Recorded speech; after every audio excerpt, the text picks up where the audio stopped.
교회의 기도라는 제목으로 말씀을 전하겠습니다. 주제가 조금 바뀌었기도 했는데요. 영적 성장으로 주제를 딱 생각하시고 설교를 들어주시면 좋겠습니다. 교회의 힘은 어디서 나올까요? 교회의 힘은 바로 기도에서 나옵니다.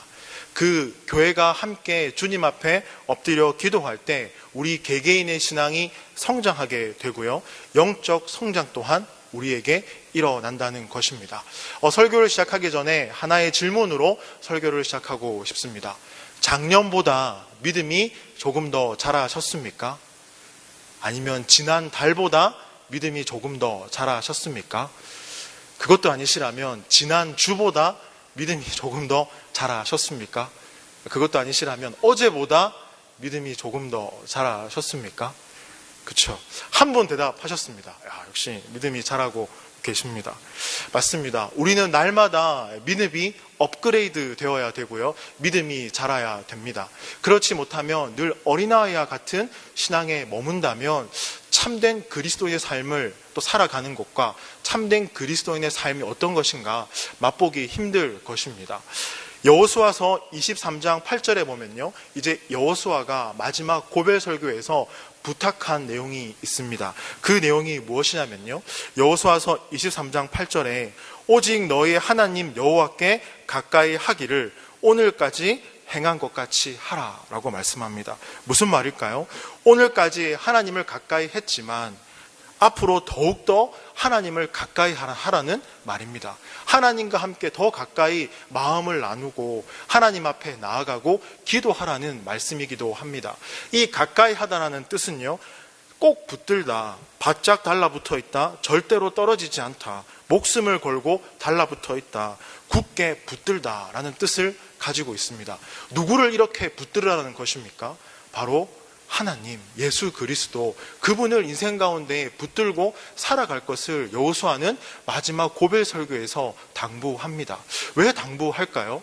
여호수아가 모세의 뒤를 이어서 이제 리더가 되어지고 백성들을 이끌어 보니까 자기가 살아가는 이 지휘와 리더의 역할이 하나님 없이는 되지 않는다는 사실을 그는 절실히 느끼게 됩니다.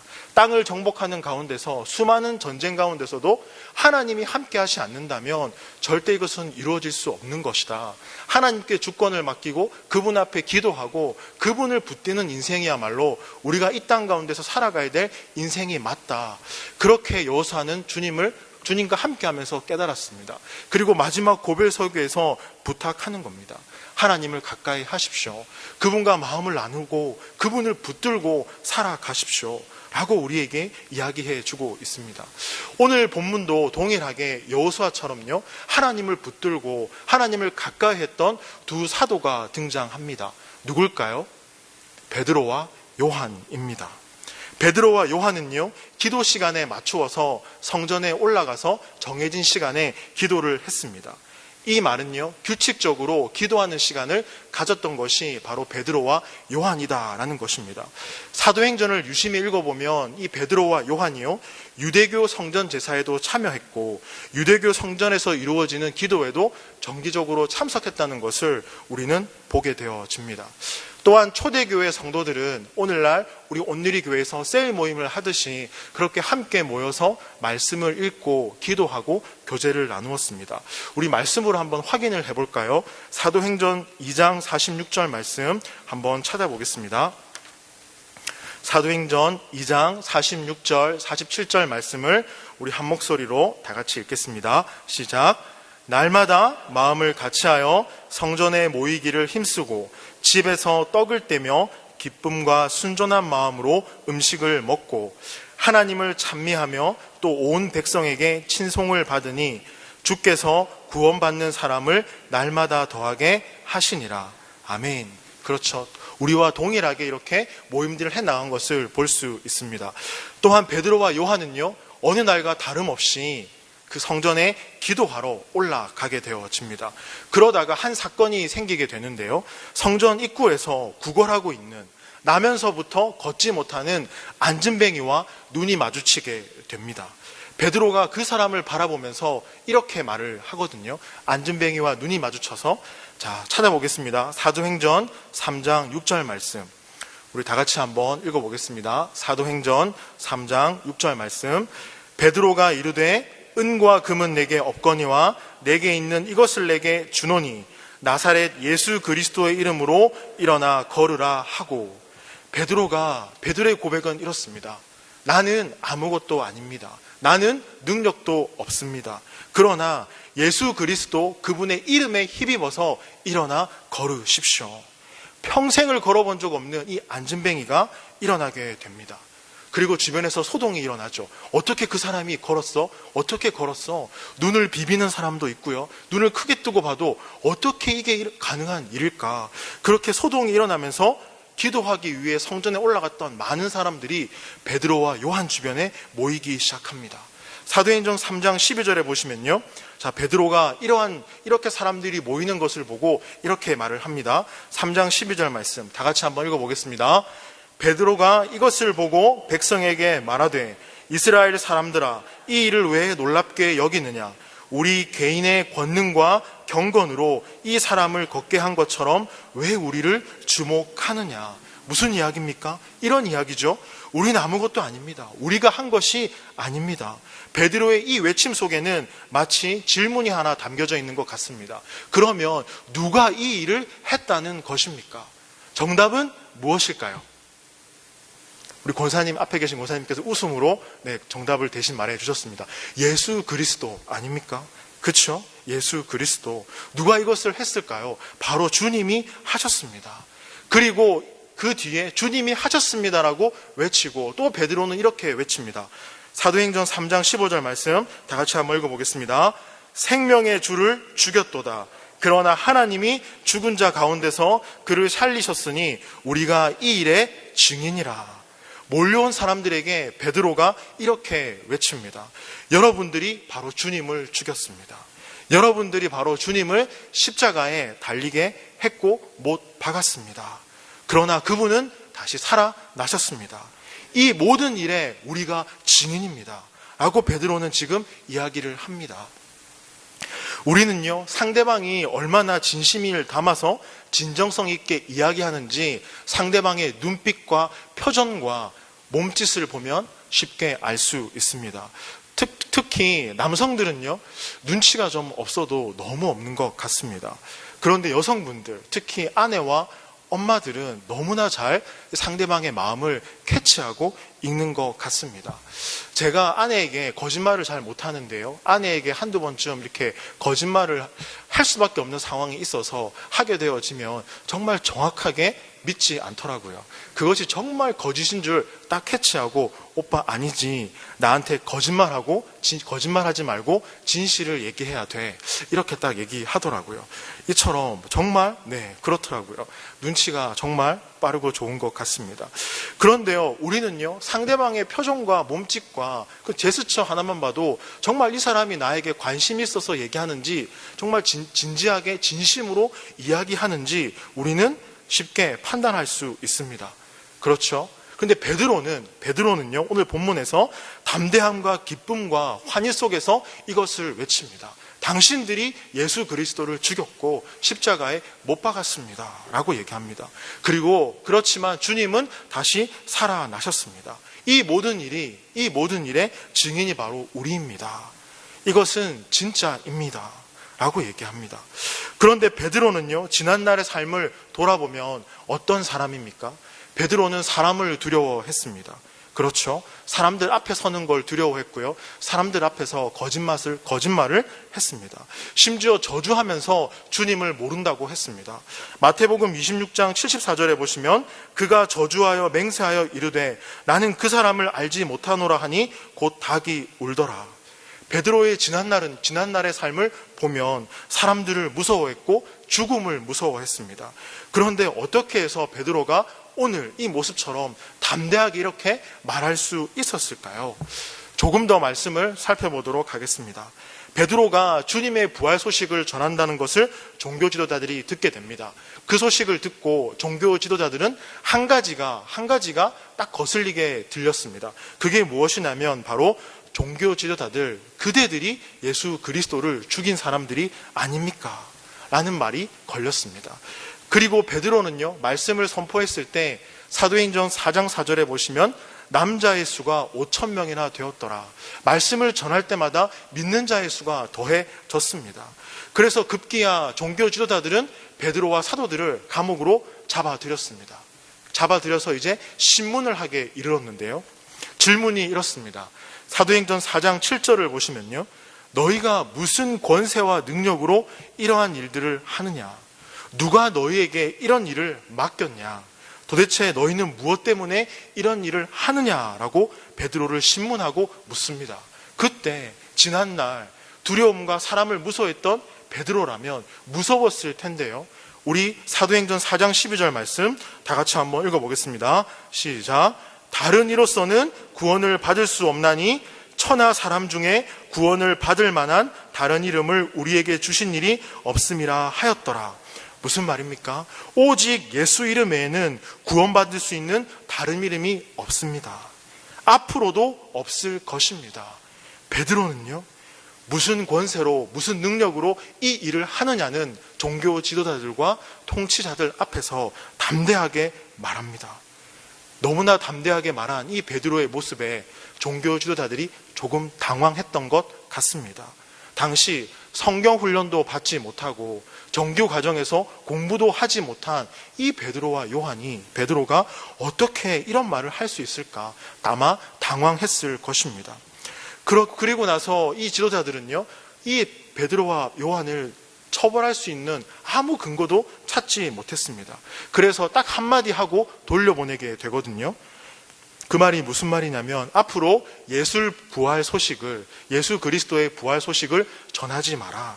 어떠한 경우에도 예수의 이름으로 말하거나 가르치지도 마라 라고 돌려보냅니다. 모든 문제가 해결되었잖아요. 이제 조용히 베드로와 요한은 집으로 돌아가면 되는데 거기서 한마디 더 보탭니다. 아유, 세상에 말씀을 보다가 그냥 돌아가지 왜 또 이 말을 하고 싶었을까? 그게 무슨 말이냐면요, 우리 사도행전 4장 19절 말씀 다 같이 한번 읽어보겠습니다. 베드로와 요한이 대답하여 이르되 하나님 앞에서 너희의 말을 듣는 것이 하나님의 말씀을 듣는 것보다 옳은가 판단하라. 무슨 말입니까? 이전날 사람들을 두려워했던 베드로의 모습이 아닙니다. 죽음을 각오하고 이제 집에 돌아가면 모든 문제가 해결되어지는데 종교 지도자들을 향해서 이렇게 외칩니다. 내가 하나님의 말씀을 듣는 것과 너희의 말을 듣는 것 중에 무엇이 옳은지 판단하라. 이 용기와 담대함은 어디서 나오는 걸까요? 사도행전은요, 이렇게 얘기합니다. 베드로의 이 용기와 담대함이 어디서 나왔는가? 사도행전 2장 4절입니다. 그들이 다 성령의 충만함을 받고, 사도행전 4장 8절을 보시면요, 이에 베드로가 성령이 충만하니까 베드로가 달라진 것입니다. 사도들이 풀려났다는 소식을 온 교회와 성도가 아마 듣게 되었을 것입니다. 이 소식을 듣기 전에 사도들이 잡혔다는 말을 들었을 때 얼마나 많은 교회와 성도들이 함께 기도하고 기도했겠습니까? 베드로와 요한은 지난날처럼 비겁하지 않았습니다. 타협하거나 물러서지도 않았습니다. 오히려 신문하는 그 자리에서 종교 지도자들을 향해서 당당하게 외쳤습니다. 이 모든 것을 가능하게 할 수 있었던 것, 그것은 바로 무엇일까요? 바로 성령 충만입니다. 성령이 충만했기 때문에 베드로가 가능했던 것입니다. 이 이야기를 듣는 성도들은요, 하나님을 찬양하고 기도했습니다. 그렇다면 오늘 우리가 함께 읽은 본문 사도행전 4장 23절에서 31절 말씀의 주제는요, 바로 성도들의 찬양과 기도입니다. 합심해서 어떻게 기도해야 되는가? 어떻게 또 찬양하며 나가야 되는가? 성도들의 기도는 점점 깊어지더니 이런 기도를 하게 됩니다. 우리 4장 29절 말씀 다 같이 한번 읽어보겠습니다. 주여, 이제도 그들의 위협함을 굽어보시옵고 또 종들로 하여금 담대히 하나님의 말씀을 전하게 하여 주시오며. 무슨 말입니까? 주님의 종들에게 두려워하지 않고 담대함을 주셔서 주님의 메시지를 전하게 해 주십시오. 이 말씀을 읽으면서 그 당시 초대교회 성도님들의 기도의 수준이 느껴졌습니다. 영성의 깊이가 느껴졌습니다. 이렇게 환난과 어려움 가운데 있다면 이 상황을 피하게 해 주십시오. 조금 더 안전하게 해주시고 우리의 생명을 지켜주십시오 주님, 이렇게 기도해야 되는데 오히려 그렇게 기도하지 않고 우리의 생명과 안위와 환경을 두고 기도한 것이 아니라 다만 주님 하나님의 말씀만 전하고 싶습니다. 무슨 말일까요? 오늘날로 비추어 말하면 하나님 앞에 예배하고 기도하고 성도답게 살아가겠습니다 라는 것입니다. 어떠한 사건에도 타협하지 않고 성경이 말하는 그 길 담대히 가겠습니다. 그런데 우리의 기도는 어떻습니까? 우리의 기도는 어떻습니까? 다 그런 건 아니지만 대부분 저를 포함해서요. 저도 그렇습니다. 뭐 더 주세요 주님. 이것 뭐 더 좀 주시면 좋겠어요. 뭐 더 피하게 해주세요. 이것은 좀 어떤가요? 이것도 좀 채워주시면 그럼 주님 이것도 좀 채워주시죠. 늘 우리의 기도는 우리의 마음에서 드리는 것 같습니다. 하나님께 이렇게 막 조르고 기도하다가 하나님이 응답해 주시면요 감사합니다. 그런데 기도 응답이 더디고 채워주지 않으면 뭔가 내 마음 가운데 답답하고 주님이 정말 살아계실까? 불신, 의심이 들기도 합니다. 그렇죠. 물론 영적으로 어릴 때 이런 마음이 들 수도 있겠지요. 하지만 우리는 영적으로 자라야 될 줄 믿습니다. 그렇죠. 언제까지 어린아이와 같이 그렇게 구하고 기도하겠습니까? 예수님의 제자들도 처음에는 세상적인 것들을 구했습니다. 자기 유익을 구했습니다. 그러다가 성령의 충만함, 성령을 받고 난 그 이후의 삶이 달라졌습니다. 그들의 기도가 달라졌고요. 그들의 영성이 달라졌고요. 그들의 말이 달라졌고 그들의 삶이 달라졌습니다. 그러면 오늘날 성령 받은 우리의 삶, 하나님의 말씀을 같이 하는 우리의 삶이 달라지는 것 당연한 것 아니겠습니까? 그럼 이렇게 묻고 싶습니다. 조금 더 달라지셨나요? 어제보다 내일 한 걸음 더 달라지는 저와 여러분의 인생이 되길 소망합니다. 이전날 땅의 것을 구하고 땅에 속한 사람처럼 살았던 것이 제자들의 삶이었습니다. 하지만 성령을 받은 뒤부터 하늘의 것을 구하기 시작합니다. 우리 역시 하나님 말씀을 가까이 하고 예배를 사모하고요. 어려운 나라와 교회를 위해서 기도하게 될 때 우리의 말과 기도와 영성과 삶은 달라질 것입니다. 오늘 본문은 그 부분을 우리에게 보여주고 있습니다.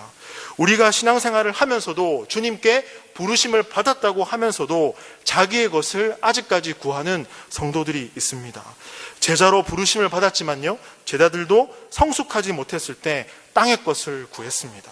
땅에 속한 삶을 살았습니다. 그렇다면 우리들은 어떠합니까? 우리는 어디에 속한 사람입니까? 땅에 속하고 땅의 것을 구하는 사람입니까? 아니면 하늘에 속하고 하늘의 것을 구하는 사람입니까? 하늘의 것을 구하는 사람이죠. 맞습니다. 지난주 추석 때, 추석이 딱 시작하기 수요일 날 고등학교 학생들이 조금 빨리 마쳤습니다. 그래서 고등학교 여학생 1학년 2명이 전화가 왔어요. 목사님 집에서 저녁 먹고 가도 될까요? 애기도 좀 보고요. 그래, 와, 괜찮아. 그래서 사랑하는 제자 2명이 집으로 왔습니다. 뭘 시켜줄까? 라고 물었을 때 한 아이가 밥에 물을 말아서 김치만 줘도 감사합니다 이러더라고요. 와, 너 정말 된 친구다. 넌 그거 먹을래? 이렇게 아니요 이렇게 하더라고요. 그래서 맛있는 걸 좀 시켜줬는데요. 그러면서 오랜만에 아내와 제가 밥을 편하게 먹고 또 두 아이가 저희 아기를 또 봐줬습니다. 또 그리고 또 함께 그러면서 이런저런 얘기를 하다가 그 고1 친구 한 명이 범호고등학교를 다니거든요. 목사님, 지난주에 범호고에서 기도 모임이 있었습니다. 이 친구는 범호고에서 기도장으로 섬기는 아이입니다. 이 21명의 친구가 함께 모여서 예배를 하는데 어떻게 예배를 인도해야 될지 잘 모르겠습니다. 어떻게 기도회를 인도해야 될지 잘 모르겠습니다. 그래서 고3 오빠에게 물어봤더니 이렇게 대답을 해줬습니다. 하나님께서 이 모임을 허락하셨으니 하나님께서 이 모임을 또 인도해 가실 거야. 믿고 맡기자. 야, 고3 친구의 믿음 대단하지 않습니까? 그래도 이 고1 여학생이 그렇게 말해도 목사님 잘 모르겠어요. 어떻게 이렇게 인도하면 될까요? 그러면 우리 온누리 교회에서 하는 바이블 타임을 인원수대로 구입을 해서 함께 그 자리에서 나눴으면 좋겠다. 오늘 학교를 좀 일찍 마쳐서 와서 23권을 챙겨갔습니다. 바이블 타임을 가져가서 함께 읽겠다고 하더라고요. 그러면서 옆에 있던 친구도 양산여고를 다녔는데요. 저도 그 모임에 한번 그 모임을 이렇게 해보고 싶고 나가고 싶습니다. 그래서 그저께 저에게 사진을 보내왔습니다. 이제 20몇 명의 친구들이 모여서 또 예배하는 사진을 함께 보내왔습니다. 서로 섬기려고 하더라고요. 참 보기 좋지 않습니까? 그러면서 이런 말을 했습니다. 고등부의 분위기를 조금 더 업시킬 수 있게 저희가 최선을 한번 다해보겠습니다. 그래? 최선을 다할 수 있겠니? 네, 그러더라고요. 내년 고2 때 한번 불태워 보겠습니다. 이렇게 얘기를 하더라고요. 참 귀했습니다. 제가 섬기겠습니다. 제가 섬기겠습니다. 어느 한 사람 빼지 않고 섬기는 모습 참 귀하지 않습니까? 이제 조금 있으면 교회에서도요, 새로운 임원과 새로운 리더들이 뽑히게 되어집니다. 그때 교구장 목사님께 먼저 전화하시는 은혜가 있기를 소망합니다. 우린 제가 섬겨보고 싶습니다. 제가 한번 해보고도 되겠습니까? 그리고 교구장 목사님들 전화를 피하지 마시기를 바랍니다. 네, 그렇게 섬기겠다는 그런 분위기가 참 되었으면 좋겠습니다. 그러면서 그 고등학교 1학년 한 여학생 한 명이 가면서 이런 말을 했습니다. 목사님, 우리가 섬길 수 있는 건 어떤 자격이 돼서도 아니고 어떤 특별한 능력이 있어도 아니잖아요. 그렇죠? 그 마음만 있으면 되는 거 아닙니까? 그렇지 않습니까? 라고 얘기하더라고요. 오늘 베드로와 요한도 이와 비슷하게 이런 고백이지 않습니까? 금과 음은 내게 없거니와 베드로와 요한은 이렇게 이야기합니다. 스펙도 없고 능력도 없고 어떤 이력도 없을지라도 우리는 딱 하나 확신하는 한 가지가 있습니다. 그게 무엇이냐면 우리에겐 예수 그리스도 그분을 향한 확실한 믿음이 있습니다. 이 믿음 하나만 있으면 되는 거 아닙니까? 아마 이 아이의 고백도 이 믿음, 이 마음만 있으면 되는 게 아닙니까? 그것처럼 느껴졌습니다. 내게 있는 것을 주노니 나사렛 예수 그리스도 그 이름을 내게 주노라. 그리고 우리는 그 주신 그 이름을 감사히 받고 그분을 신뢰하며 나가는 것입니다. 그러나 종종 우리는요, 어떤 능력을 달라고 기도합니다. 환경을 바꾸게 해달라고 기도합니다. 어떤 상황을 달라고 기도합니다. 주님, 내게 이것만 주시면 순종하겠습니다. 주님, 이것만 해결해 주시면 주님 순종하겠습니다. 그러나 우리가 주님의 일을 할 때 어떤 것을 구하고 어떤 것을 붙잡고 기도해야 되겠습니까? 다른 것은 없더라도 예수 그리스도 그분을 믿는 믿음, 그것을 주십시오. 주님 인격적으로 만나고 싶습니다. 이 기도가 늘 우리의 삶 속에 나와야 되지 않겠습니까? 지난주에 한 범어고등학교 2학년 여학생 한 명이 저에게 이런 기도 부탁을 했습니다. 주님 말씀 듣고 순종하는 사람 되게 해 주십시오. 주님을 향한 믿음이 회복되게 해 주십시오. 아마 이것은 주님을 향한 진실된 고백이 아닐까요? 그리고 고등학교 남학생 3학년 친구 한 명도 제 꿈이 하나님의 비전이 될 수 있게 해주세요. 이처럼 아이들이 하나님과 마음을 나누고자 합니다. 믿음을 굳건히 하기 위해 주님께 한 걸음 한 걸음 나아가고 있습니다. 그러면 우리들의 삶 속에서 우리들도 주님을 향한 이러한 믿음의 고백 분명히 있어야 되지 않겠습니까? 그렇죠? 주님 내게 시간을 주세요.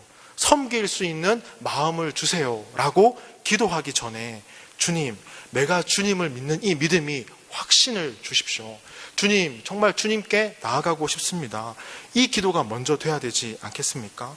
베드로와 요한은 종교 지도자들에게 이렇게 외칩니다. 하나님의 말씀을 듣는 것과 너희의 말을 듣는 것 중에 어느 것이 옳으냐 판단하라.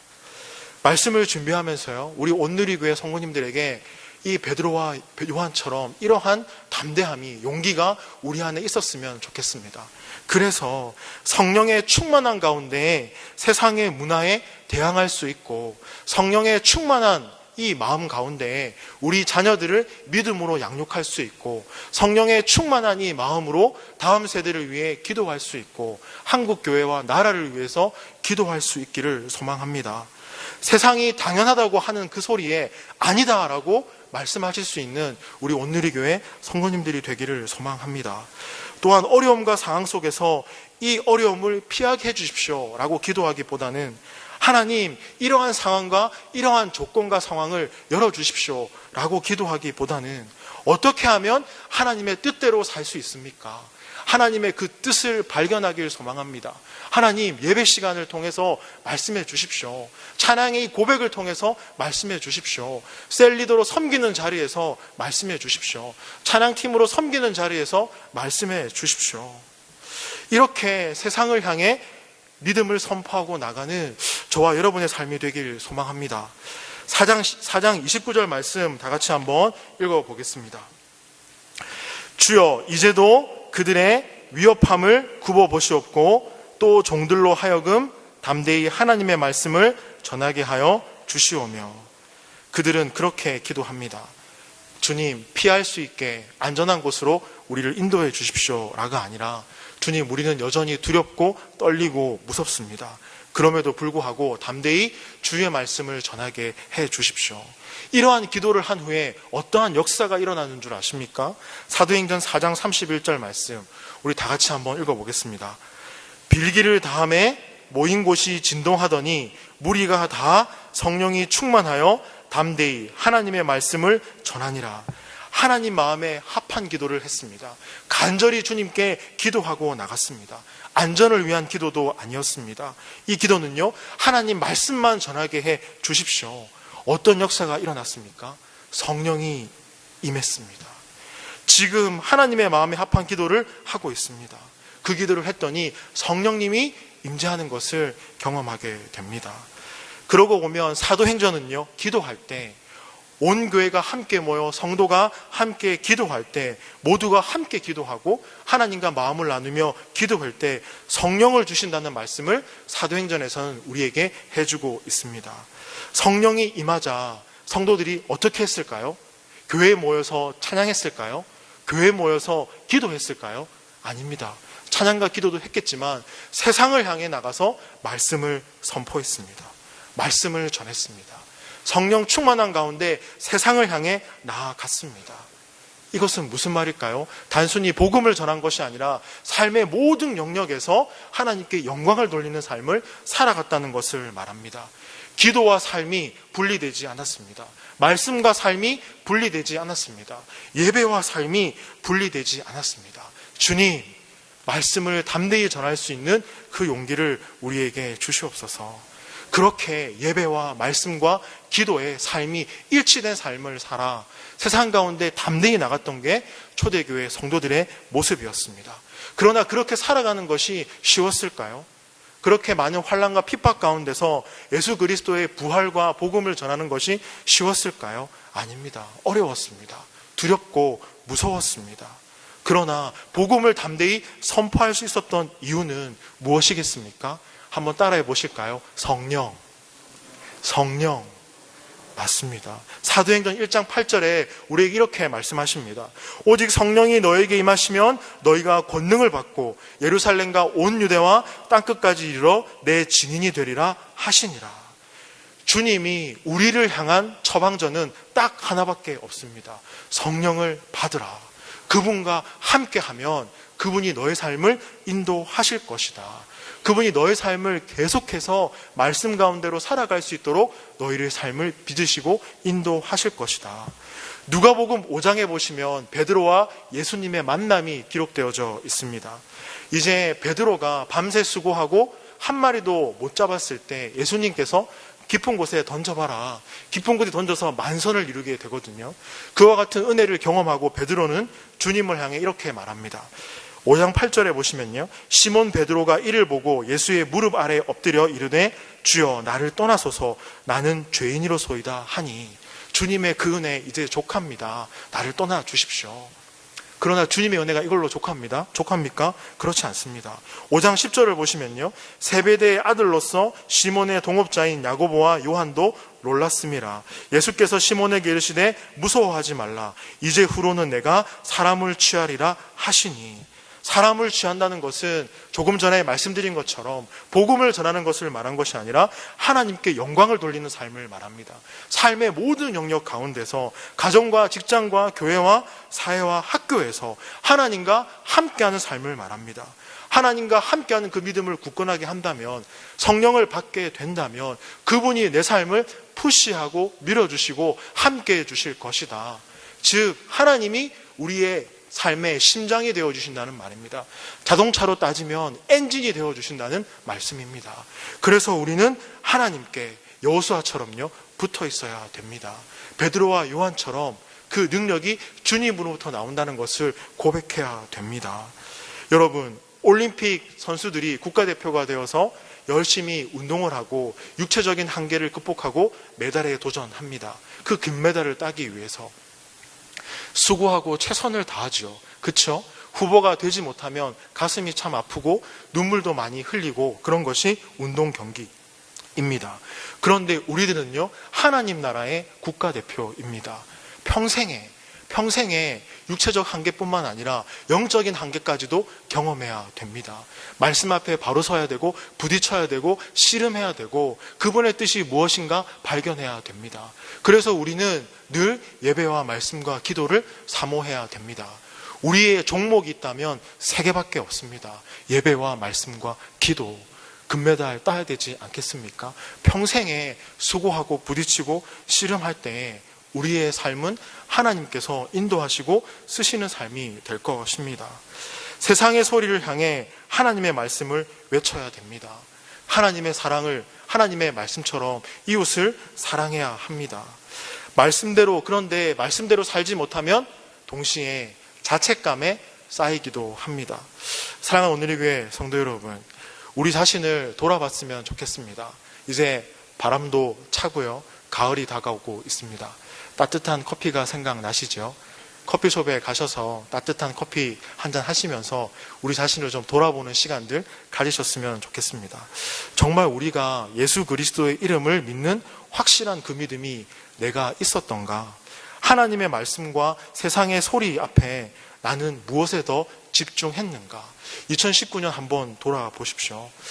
내게 지금 들리는 소리가 하나님의 소리인가? 세상의 소리인가? 특별히 올해 섬김의 자리에 계신 분들께서는 조금 더 우리의 삶을 돌아봤으면 좋겠습니다. 확실한 믿음 가운데 섬기고 사랑하며 이 자리를 지켰는가? 성령의 충만함 가운데에 하나님의 말씀을 담대히 내 삶 가운데 전하며 살았는가? 아니면 하나님의 일에 의무감과 책임감만 쌓여서 마치 그렇게 함몰된 인생으로 살아가는 건 아닌가? 한 번쯤 우리 자신을 돌아보는 가을이 되기를 소망합니다. 성령을 받은 우리는요 확실한 믿음 가운데 거해야 될 줄 믿습니다. 하나님 말씀에 집중하고 하늘의 것을 구하고 하늘에 속한 인생으로 살아야 될 줄 믿습니다. 기도와 삶이 하나가 되어 하나님께 영광 돌리며 영적으로 매일매일 자라시는 저와 여러분의 인생이 되길 소망합니다. 그래서 주님께 꼭 붙어서 기도하시는 저와 여러분의 인생 되길 소망합니다. 우리 이 말씀 기억하시면서 기도했으면 좋겠습니다. 그렇게 우리의 믿음이 성장할 수 있도록 세상의 소리가 아니라 하나님의 소리에 반응하며 세상을 향해 담대히 말씀을 외칠 수 있는 우리가 되게 해달라고 우리 한 목소리로 다 같이 기도하겠습니다. 하나님 감사합니다. 오늘 말씀을 통해서 또 한 번 깨닫게 되는 것은 세상을 향해 담대히 나아갔던 사도들의 모습처럼 세상을 향해 담대히 말씀을 전할 수 있는 믿음을 우리에게 주시옵소서. 예수 그리스도 그분께 붙어있는 인생, 그분으로 인하여서 그분으로 말미암아 우리가 날마다 믿음이 자라고 성장하며 나아갈 수 있는 인생, 그와 같은 인생이 될 수 있도록 주님께서 인도하여 주시고 함께하여 주시옵소서. 그리하여서 여호수아의 고백처럼 베드로와 요한의 고백처럼 하나님의 그